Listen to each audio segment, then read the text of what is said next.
Well, spring means warmer weather and more time outside, but that also means spring allergies. And they don't only impact people, but also pets.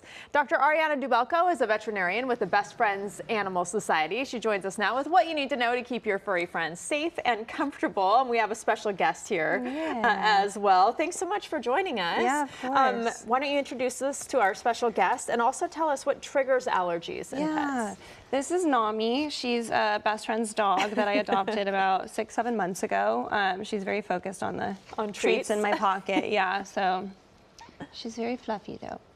But yeah, there's a lot of different things that can trigger allergies. Right now, we're probably thinking more of the environmental allergies as spring happens. I've been having plenty of allergies as well. So things like pollen, insects can affect our dogs too.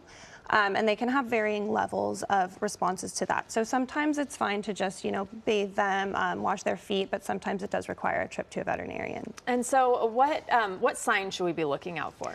So the big ones are itchiness.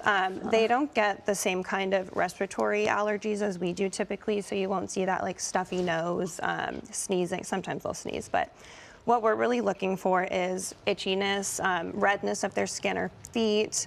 They chew a lot, like they'll chew on their side or their stomach or their feet. If they're having a flea allergy, which is common around this time, they'll get kind of like a pattern around their backside right here. That's pretty typical of flea allergic dermatitis, where they lose some hair in that area.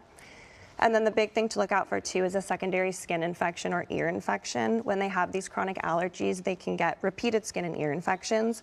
So shaking their head, scratching their ears, a bunch of like gunk and debris in their ears, redness, and then just irritation and itching for the most part. And this applies to both cats and dogs? Yeah, we see it a lot more in our dogs typically. Cats get allergies as well. It's just a little bit of a different process, but our dogs are walking them outside. They're more typically bred and can have certain genetic components to it.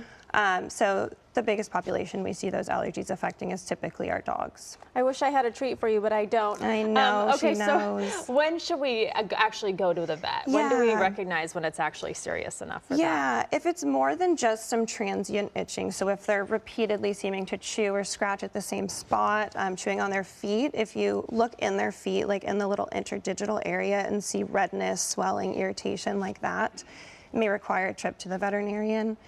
There's some over-the-counter things that can be tried, so some soothing baths.